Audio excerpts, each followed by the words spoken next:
you have a Nintendo 3DS, you have access to the eShop, then you could download Mutant Mudds. And this is the creator or co-creator of that developer, Jules Wetcham. Hey, first, what your history doesn't really start with Renegade Kid. What were some of the games that you worked on before you created Renegade Kid? I started at Iguana Entertainment back in the early mid-90s, aging myself there a little bit. But no, some of the early ones was like the pixel stuff on the SNES and the Genesis, like Aero the Acrobat, Zero the Kamikaze Squirrel, Pirates of Darkwater. Did some fun kind of sprites for that. That was cool. And then Iguana was eventually bought by Acclaim. So it became Acclaim Studios Austin, and we did a bunch of stuff. You know, the Turok series. I just did a little bit of work on Turok 2. Then we moved on to that was the N64. Then we moved on to Xbox and PS2, where we did some more Turoks, like Vex, the Red Star. So Rex would turn out really good. Yeah. So kind of a bunch of stuff. Yeah. I mean, I was at Acclaim for over 10 years and did 20 or 30 games just working there. As a smaller independent developer, you have witnessed firsthand the shift in game pricing. With the App Store, games going down to $1, and now you're seeing the big companies wanting to push above $60. Where do you stand in this growing pricing gap? Yeah, it's tricky. I mean, honestly, the pricing of the games on the app makes sense because they're smaller games, So I think it makes sense because it's kind of a few minutes of fun, $1.99, sweet, cool. But I think it's unfair to think, okay, so that means any digital game should cost that, right? Well, no. I mean, you get what you pay for, right?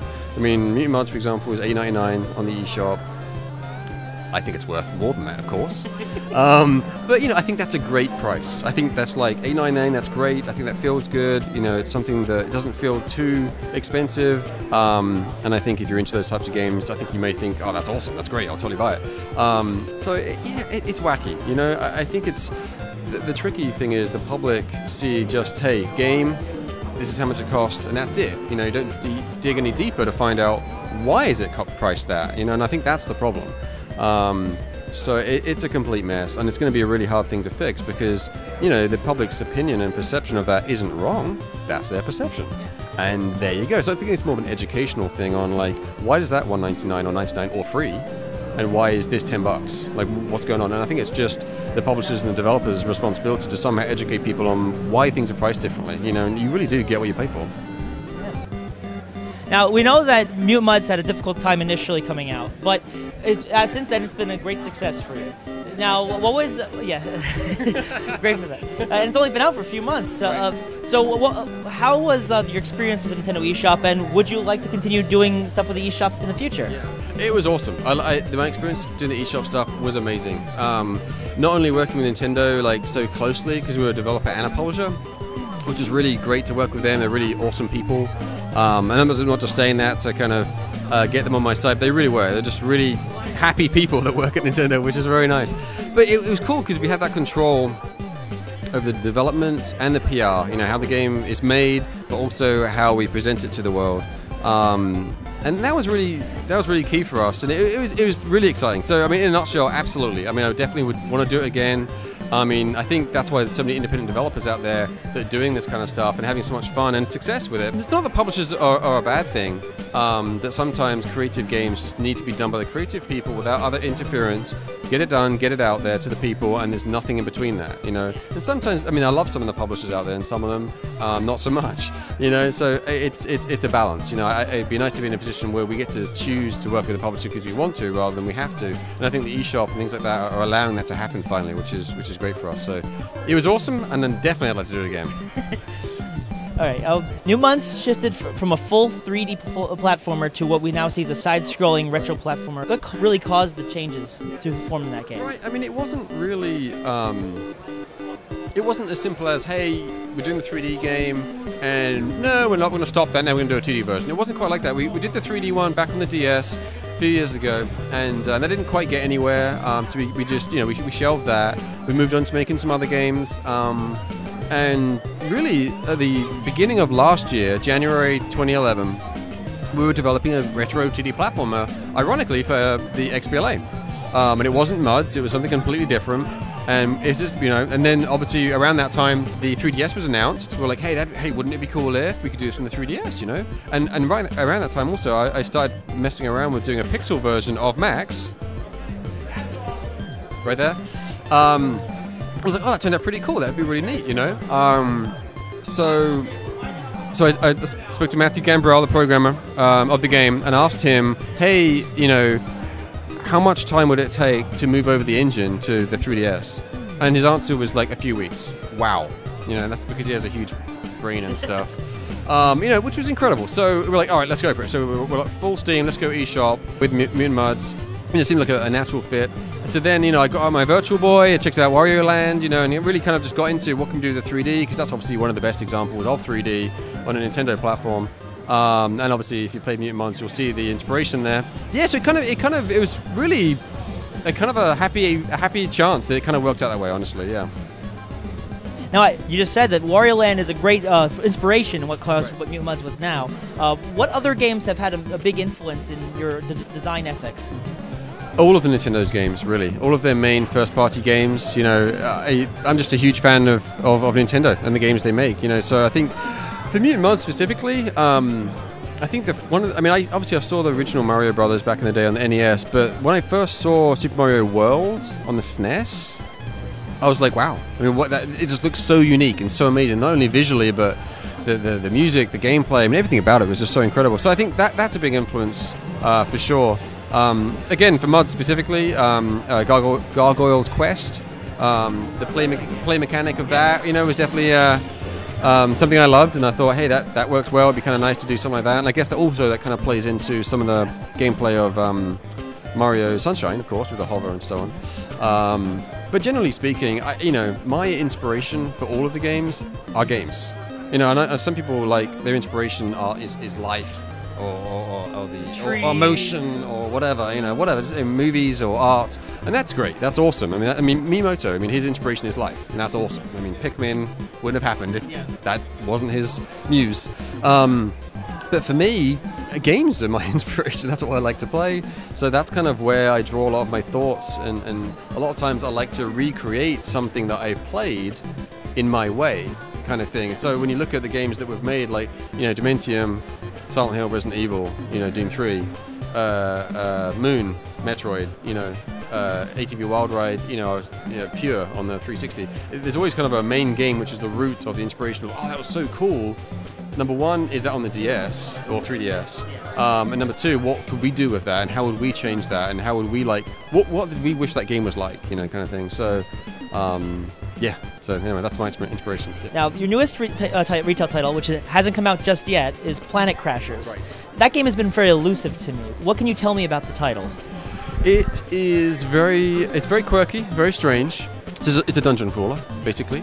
And the artwork was done by this amazing team the character artwork, I should say, was done by an amazing team in Beijing, China. True Games, which is under the UTV umbrella, who is a sister company to Ignition. Very complicated. It's their brand, technically, and we kind of met with them, and I was like, wow, this artwork is amazing. It's so cool looking, and it's literally authentically Asian, because it's made by people in Asia. And it's just such a great style, and seeing that on the 3DS, I was like, that'd be so cool. So we kind of took that and then built our own kind of really funny, quirky little game, honestly. It's very grindy. It's very, you kind of walk around and talk to people. You get quests, and then you usually have to kind of go down into a dungeon to fulfill that quest and come back, and you'll get your reward, whether that's money or a weapon or an attack move. And when you actually touch an enemy in the dungeon, it kind of triggers a battle mode, basically. And it's loosely inspired by Mario and Luigi Superstar Saga, where you choose your move, and you attack them, and you have critical windows that you press a button to inflict more damage on them. So it's kind of like that. So it's a funny little game. It really is. And it's very quirky. And I think it's very unique for us to have made a game like that. Very different. And it's the kind of game where you're either into it or you're not. It's not much middle ground, really. You're either into this kind of stuff or you're not. And that's cool, So yeah, it's a funny little thing. Now, Bomb Monkey, I know, is your next downloadable project coming out. When do you think we'll be able to get the first look on this title? Or Actually, Nintendo Power will have the first screenshots in the May issue, which will actually be out in May. So that'll be the first look. I actually do have it here with me, so I can show you if you like. All right. Yeah, why not? Yeah, so that's cool. And it's nearly done.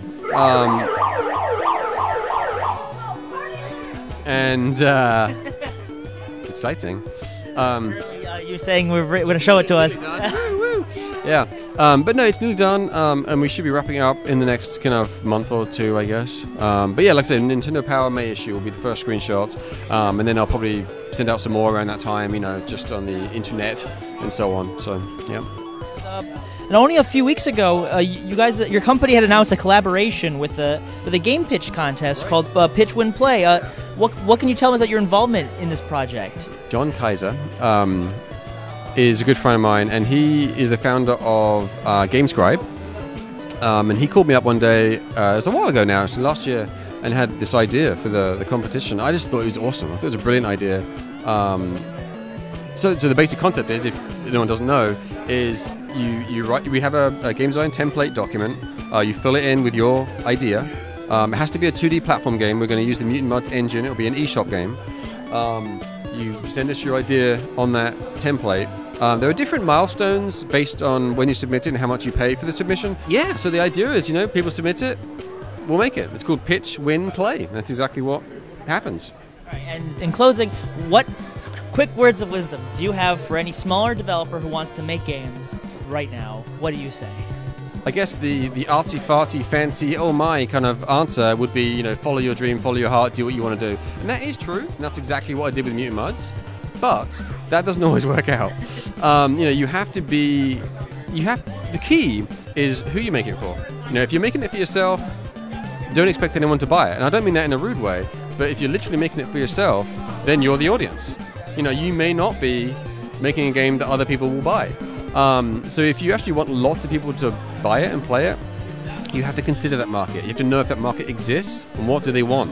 And that's not an easy thing to do. So you need to figure out what you want to do. All of the games up to before Mutant Mudds, I was always considering what I call the 3 Ps: the players, the publishers, and the press. And those 3 Ps had to be pleased. So the players, obviously, the audience you're going for, the players like of Dementium, survival horror, make sure you do things that they want.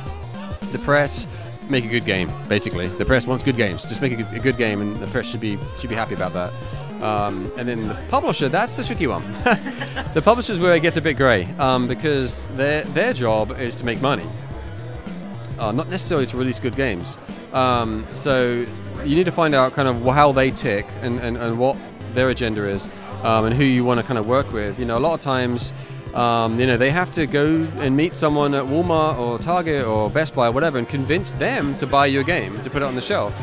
So with that in mind, you have to have these bullet points that will excite them. What's different about it? What's interesting about it? Etc. So that's kind of where the publisher thing comes in, So it's very, very tough. So that's a way to make a game if you're worried about making sure it sells and so on. Obviously, it's not guaranteed.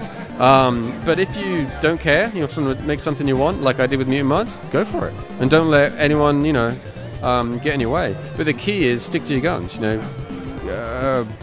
define what your vision is at the beginning, really early on, when you're having fun and it's all pie in the sky and whatever.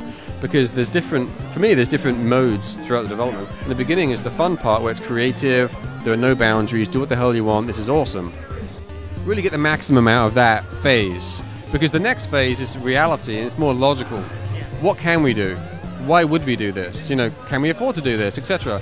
So you've done all the creative stuff, now you're figuring out reality. What can the platform do? What does the market want, etc.